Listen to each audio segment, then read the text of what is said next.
Everyone, welcome back to YouTube channel Stable tutorial.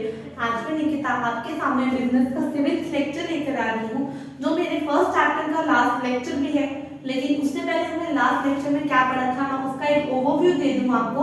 उसमें मैंने आपको लेवल्स के बारे में बताया था। जो मैंने लास्ट लेवल रह गया था वो डिस्कस किया था, जो लोअर लेवल और सुपरवाइजर लेवल था। उसमें मैंने आपको ये बताया था कि लोअर लेवल में कौन कौन से लोग काम करते हैं, उनका क्या मोटिव होता है। लोअर लेवल में सुपीरियर्स, सुपरवाइजर्स ये सारे काम करते हैं, उनका क्या मोटिव रहता है। वर्कर्स जो हमारे प्लेटफॉर्म लेवल पर लोग काम कर रहे हैं, उनकी सैलरी, उनकी वर्किंग कंडीशंस, उनके डिसीजंस, उसके सजेशंस को ध्यान में रखना।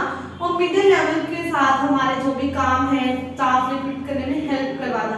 और सबसे बड़ी बात क्या होती है, लोअर लेवल हमारे प्लेटफॉर्म लेवल के वर्कर्स की प्रॉब्लम्स को सुन के मिडिल लेवल के साथ कन्वे करती है। वो एक इंटरलिंकिंग पिन की तरह काम करती है दोनों में। तो ये मैंने पहले पढ़ाया था लोअर लेवल के बारे में। फिर मैंने आपको पढ़ाया था कोऑर्डिनेशन का एक टॉपिक, जो हमारा एक मैनेजमेंट का फंक्शन भी है। उसमें मैंने आपको कोऑर्डिनेशन का पहले मीनिंग, उसकी डेफिनेशन के बारे में बताया था।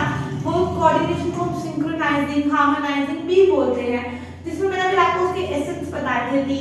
जिसमें पहला एसेंस मैंने आपको बताया था, कोऑर्डिनेशन जो होता है हमारे हर फंक्शन में पाया जाता है, जैसे कि planning, organising, staffing, directing and controlling. Coordination हमारे तीनों फंक्शंस में पाया जाता है, जिसमें हमारे कोऑर्डिनेशन में जितने भी सारे प्लान्स होते हैं, जो भी होते हैं, कोऑर्डिनेशन क्यों इंपॉर्टेंट है। बिना कोऑर्डिनेशन के हम कोई काम नहीं कर सकते।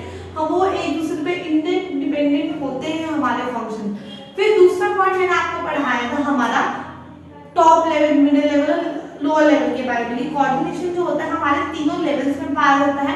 ये तीनों लेवल एक दूसरे के साथ में कोऑर्डिनेट करते हैं और आपस में भी लोग कोऑर्डिनेट करते हैं। बिना कोऑर्डिनेशन के कोई भी लेवल काम नहीं कर सकता।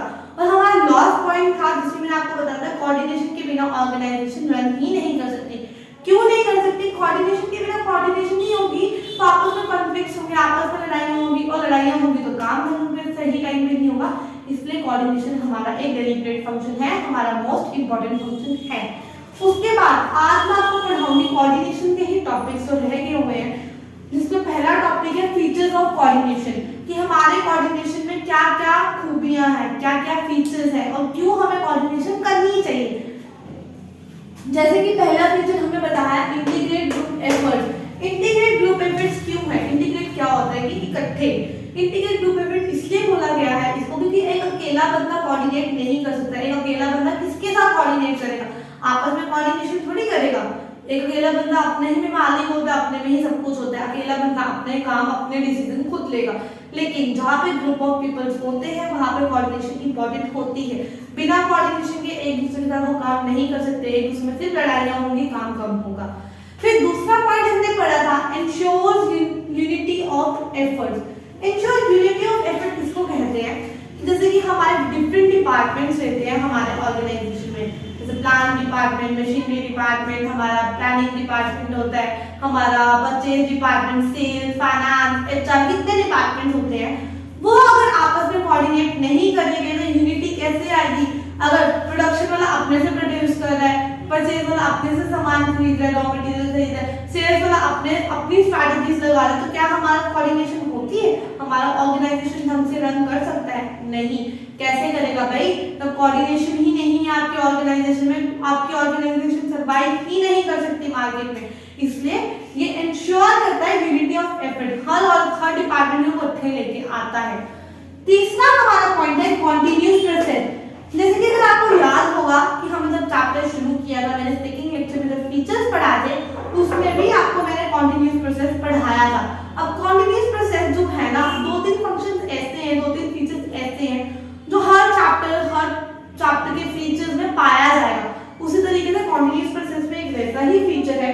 कॉन्टिन्यूस प्रोसेस क्या होता है कि जो कोऑर्डिनेशन है ना, बार बार होता है। ये ऑनगोइंग प्रोसेस है, ये कभी भी एंड नहीं होता, कहीं पे भी एंड नहीं होता, किसी के भी कारण एंड नहीं होता। क्यों नहीं होता? कोऑर्डिनेशन के बिना हम काम नहीं कर सकते। जब भी हम प्लानिंग करेंगे तब भी कोऑर्डिनेट करना है, जब भी हम ऑर्गेनाइज करेंगे तब भी कोऑर्डिनेट करना है, जब स्टाफ लाएंगे तब भी कोऑर्डिनेट, डायरेक्ट में भी और कंट्रोलिंग में भी। हर फंक्शन में, हर डिपार्टमेंट में, हर जगह पे कोऑर्डिनेशन ऑनगोइंग ही है। कभी कोऑर्डिनेशन का कोई भी एंड नहीं होता, इसलिए हम उसको कॉन्टिन्यूअस प्रोसेस भी कह सकते हैं। चौथा पॉइंट है हमारा कोहेसिव फंक्शन।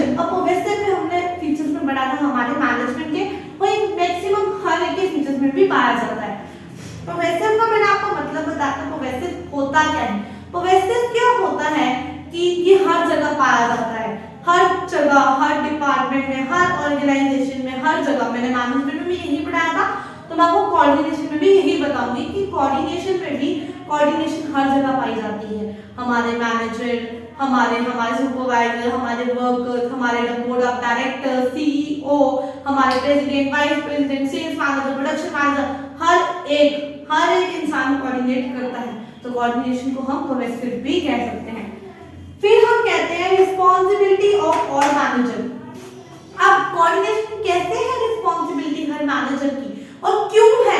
क्योंकि बिना कोऑर्डिनेशन के ऑर्गेनाइजेशन नहीं चल सकती, और हर मैनेजर को, हर टॉप, मिडिल और हर लेवल के मैनेजर को एक दूसरे के साथ कोऑर्डिनेट करना पड़ता है।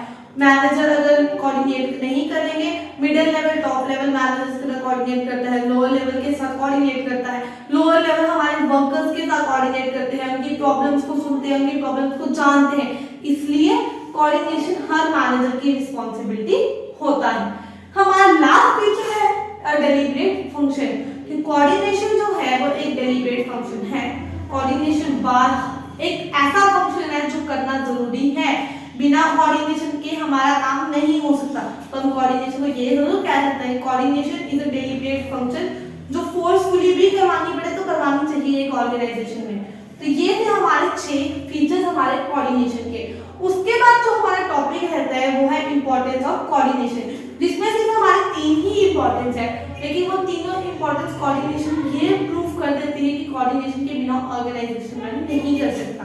पहली इंपॉर्टेंट है साइज ऑफ द ऑर्गेनाइजेशन। और साइज ऑफ द ऑर्गेनाइजेशन से क्या मतलब है कि जितनी बड़ी ऑर्गेनाइजेशन होगी ना, जितना बड़ा बिजनेस होगा, उतनी ज्यादा कोऑर्डिनेशन भी होनी चाहिए, क्योंकि साइज बड़ा होगा, ऑब्वियस सी बात है वर्कर ज्यादा होंगे तो कॉन्फ्लिक्ट ज्यादा होंगे, आपस में लड़ाइयां ज्यादा करेंगे, तो कोऑर्डिनेशन बड़ी ऑर्गेनाइजेशन में ज्यादा इंपॉर्टेंट होती है। फिर आता है फंक्शनल डिफरेंशिएशन। फंक्शनल डिफरेंशिएशन कैसे होता है? जैसे कि हमारे बिजनेस में, हमारे ऑर्गेनाइजेशन में कितने फंक्शंस रहते हैं, कितने मैनेजर्स, कितने डिपार्टमेंट सेक्शंस रहते हैं।